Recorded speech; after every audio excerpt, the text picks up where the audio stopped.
O Telejornal Universitário fica por aqui. Até a próxima semana. Tchau! Oi, gente! Sejam todos muito bem-vindos ao canal. Eu estou aqui no estúdio da TV Uninasal, como vocês podem observar. E aqui, todas as semanas acontecem gravações de vários programas do projeto de extensão. E foi aqui, nesse estúdio, que eu tive uma conversa sobre um assunto muito relevante com o professor e psicólogo Luiz Augusto Mendes.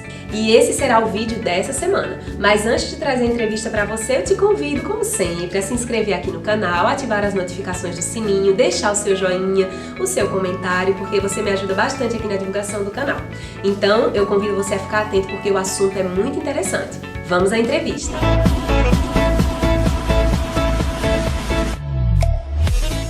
O tema da nossa entrevista é depressão. Não, o tema da nossa entrevista é solução. Quando nós reconhecemos que estamos com algum problema, a solução ela mora logo ali, bem próximo de nós e pode se tornar algo real. O nosso entrevistado de hoje é o professor doutor em psicologia, Luiz Augusto Mendes. Professor, muito obrigada por aceitar o nosso convite. Bem-vindo! Muito obrigado. Eu que agradeço a oportunidade de falar de um tema tão importante e tão recorrente nos dias de hoje. Exato, professor. Pois é, para a gente dar início aqui à nossa conversa, a gente sabe que a depressão ela foi considerada pela Organização Mundial da Saúde o mal do século XXI. E é uma doença, pode ser considerada uma doença muito incompreendida, né, assim, pelas pessoas, inclusive por quem padece com esse problema. Então, para a gente iniciar assim, bem do básico, o que pode levar uma pessoa a um quadro de depressão?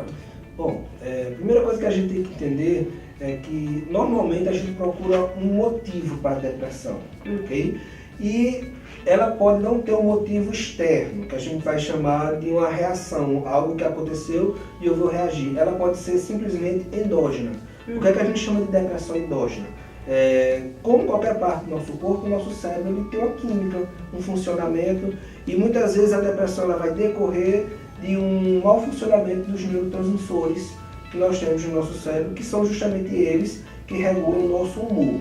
Então, da mesma forma que você pode ter algo desregulado no seu estômago, você vai precisar tratar isso aí, você pode ter algo desregulado no seu cérebro também. E aí você vai precisar de um acompanhamento profissional para regular essa questão mais médica, mais psiquiátrica que a gente chama. Mas também a depressão ela pode ser o que nós chamamos de reativa ou exógena. Quando muitas vezes a nossa forma de nos comportarmos, de respondermos ao estresse que a gente vive no dia a dia, ela vai causando um sofrimento. Eu acho que a palavra chave para a gente entender a depressão é o sofrimento, porque a depressão é um estado de sofrimento o qual a gente não consegue sair sem ter uma ajuda, ok? Então, até algumas pessoas costumam querer saber, é depressão ou é tristeza? Okay? Esse limite ele não está tão bem definido. Tristeza é um sentimento normal, toda pessoa tem a tristeza da mesma forma que todas as pessoas passam. É inerente ao ser humano. Justamente, todas as pessoas passam por um sofrimento. A grande questão é, eu estou conseguindo sair desse sofrimento? Eu, com meus próprios recursos psicológicos, familiares, relacionais, eu estou conseguindo superar esse sofrimento, eu estou conseguindo superar essa tristeza? Em alguns momentos nós não conseguimos superar esse quadro, e aí sim é que a gente começa a entender que é o momento que nós pedimos ajuda. Ajuda tanto das pessoas que estão ao nosso lado, mas também ajuda de profissionais. Então, a depressão ela tem essas duas características. Ela pode sim ser reativa, a reação a toda uma vivência que nós temos, mas ela também pode ser endógena. Ela pode vir de uma desregulação que pode acontecer por vários fatores. Mas o grande segredo é, começou a notar alguma alteração no humor e você não está conseguindo, por si só, ter um bom resultado, ter uma boa resposta dessa alteração, o indicado é procurar uma ajuda. Pois é, professor. Agora eu vou parafrasear Augusto Cury. A depressão é o último estágio da dor humana, né? E, assim, a gente às vezes convive com muitas pessoas que estão com esse problema. Sim. E a gente nem se dá conta, né? Na agitação, na correria, a gente não percebe. E como é que a gente pode detectar, assim, que uma pessoa está padecendo de depressão? A grande pessoa que pode nos ajudar, primeiro somos nós mesmos nos analisarmos, né? Ele vai falar da dor, eu gosto de falar também da palavra sofrimento, e A grande questão que a gente vai ver na depressão é aquela que gera uma alteração. Okay? Então, por exemplo, você vai começar a perceber você não tendo mais prazer naquilo que fazia da forma que tinha antes. Então, se você tinha prazer em fazer determinada atividade, hoje você começa a não ter mais. O teu comportamento começa a alterar. Se você acordava bem, disposto, você começa a alterar, você começa a acordar sem disposição, você começa a ver que o teu ritmo está baixando, ok? Em várias atividades que você faz, e você começa a ver também que você não está tendo força para sair dessas alterações. Você não está conseguindo voltar, ok? Para um estágio em que você se autoavaliava saudável. Né? Lógico que ninguém é 100% saudável, mas a gente tem um grau de atividade, de ter horários para acordar, de ter ânimos, de ter motivação. E quando você começar a perceber em você mesmo ou no outro que isso está diminuindo, que essa disposição, essa motivação para a vida, ela começa a diminuir, até o momento a gente começar a se importar. Você fala uma palavra que é importante, dizer que a gente vive num cotidiano muito agitado. E talvez seja o momento da gente deixar essa agitação e começar a olhar com mais atenção, para nós mesmos e olhar com mais atenção para os outros. Então, assim, quando você perceber nas pessoas próximas que está começando a ver essa alteração de humor, que você vê que a pessoa está passando por um sofrimento, está passando por uma dor, e isso está custando a ela qualidade de vida, está custando qualidade de relacionamentos, ela está começando a abrir mão de coisas que dão prazer, está abrindo mão de situações que ela tinha como objetivo e meta, então é hora de escutar. É hora da gente começar a prestar atenção e entender que o sofrimento ele pode levar a situações mais sérias. Mas tudo começa com o entendimento da pessoa de que sofrimento não é algo para ser nem escondido, ok? E nem ser silenciado. Ele é para ser escutado, para que a gente possa compreender e a partir dessa compreensão a gente colocar as nossas vidas e os nossos recursos em prol da nossa qualidade de vida, principalmente da saúde mental. Sim, com certeza. E professor, a gente nota também, inclusive existem relatos de pessoas que entraram no quadro de depressão após uma decepção amorosa, um fracasso na vida financeira ou até mesmo porque querem aprovação de terceiros, né? O que pode ser feito para evitar essa dependência emocional? Porque isso pode causar uma depressão, né? A grande questão da dependência é muitas vezes você perguntar por que é que eu preciso.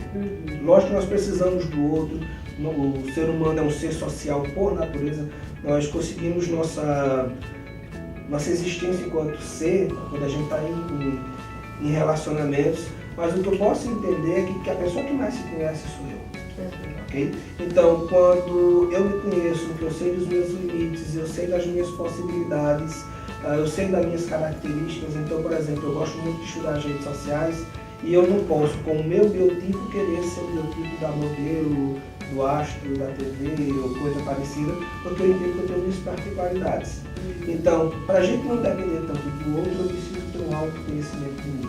Eu preciso me voltar para mim e entender quais são meus pontos fortes, meus pontos fracos, aonde eu posso ir, quais são os meus limites também, e estabelecer uma vida saudável com você mesmo. Então, se aceitar. Se aceitar sem essa questão da comparação. A comparação, porque a comparação, na maioria das vezes, a gente não se compara aos iguais, a gente quer se comparar a alguém superior a gente, que tem mais. Mas a gente tem que entender que nós somos únicos em nossa vivência.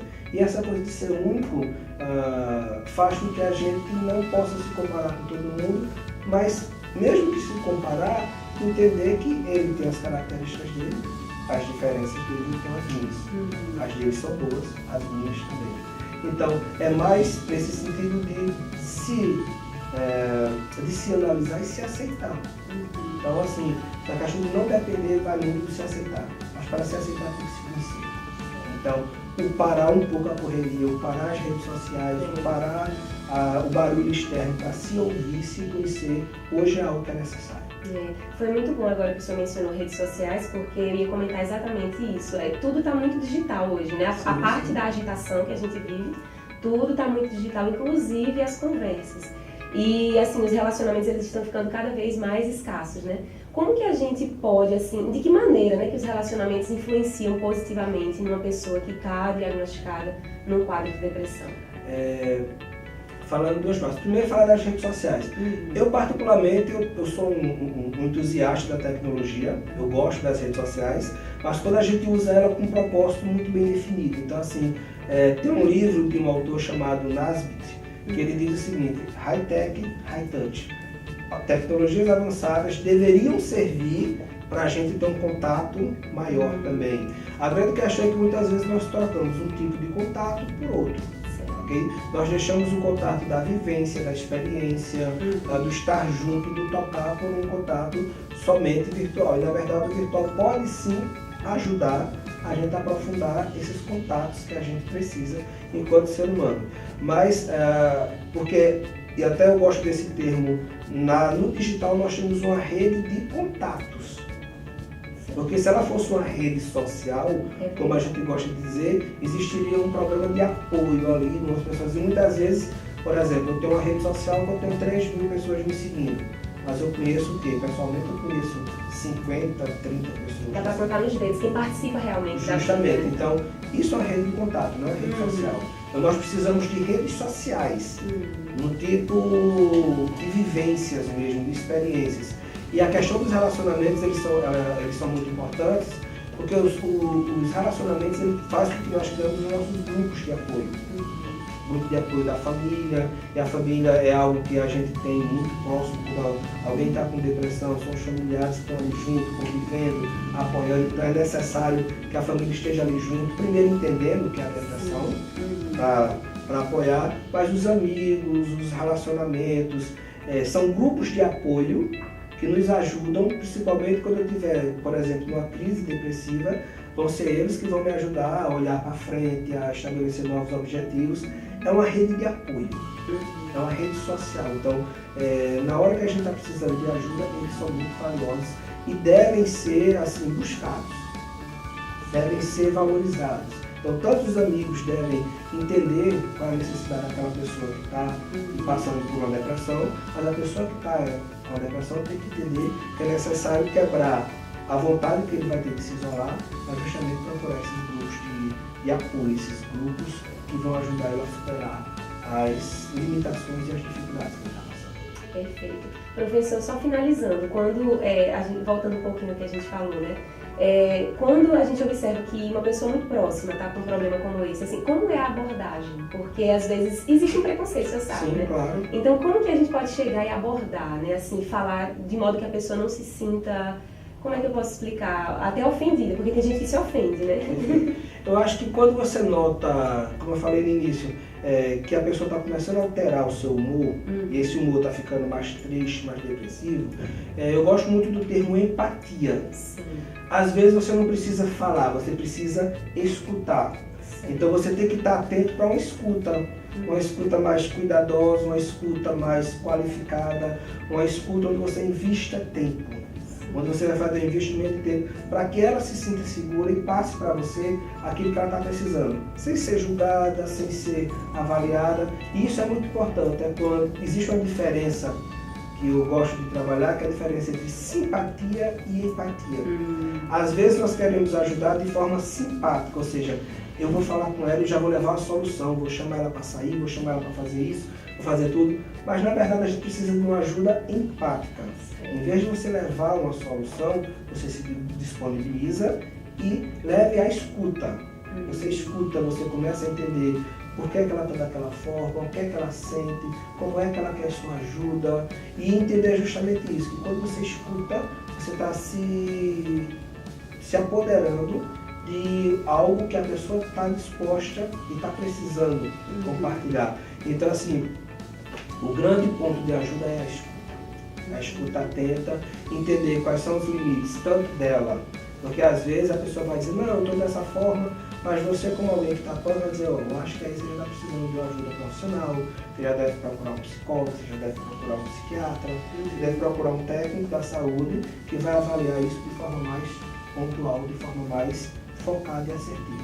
Então, a grande ajuda que a gente pode dar é escutar. Tá disposto a escutar e não considerar aquilo nem como uma fraqueza, nem como um mimimi. Entender, sofrimento é coisa séria.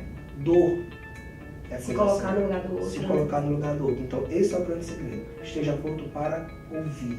seja empático, entenda o sofrimento do outro.